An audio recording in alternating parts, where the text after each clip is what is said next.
Website 2020 Mom says suicide is the leading cause of maternal deaths in the first year after childbirth. Suicide is also responsible for 20% of postpartum deaths.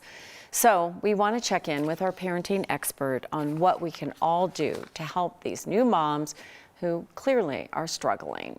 Dr. Cheryl Ziegler is joining us right now. We're going to talk about this.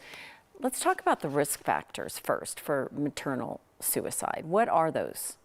So the first thing is having a pre-existing mental health condition, usually depression.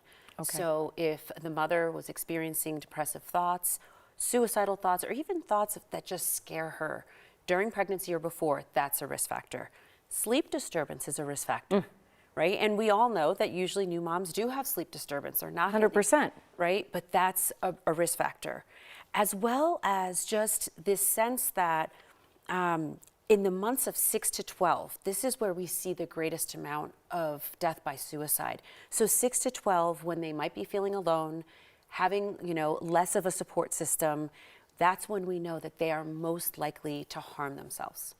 We were just talking, usually early on, as you mentioned, that first month or two, there's a lot of people jumping in to be there for you.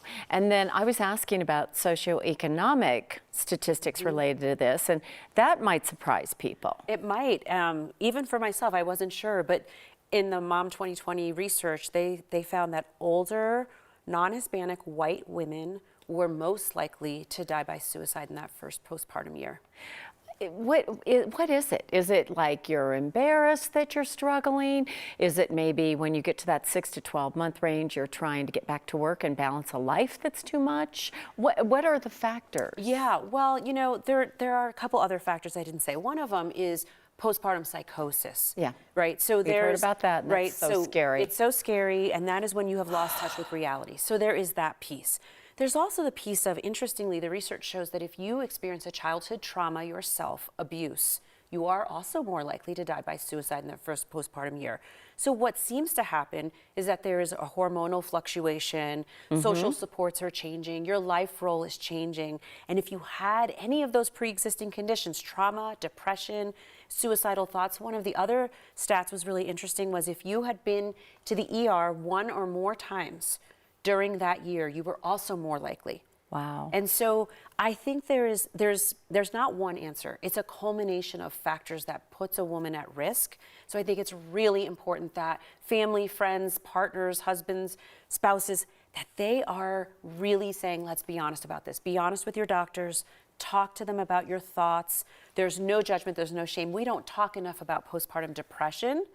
And so therefore, it's also societally not something that's so comfortable when you're at a really low point. Right. Everybody just assumes you're supposed to feel great. Yeah. Everything's perfect. Your right. life is wonderful. You got this beautiful baby. What can we do if we know? Do we notice them? How do we bring it up to somebody? Sometimes I think you think, well, wow, I think they're really pushing it. You can tell they're really stressed out. How do you approach that? Well, I think you make a really good point, because a lot of times people do notice that they seem more sad, more weepy, withdrawn, maybe don't want to hold the baby as much. They're acting different in some way.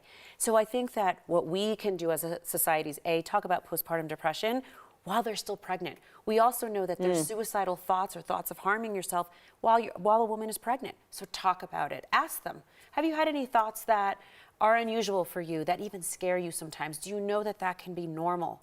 I think the more we can normalize this, the more they're likely to say, I'm actually in crisis. I don't know what's happening.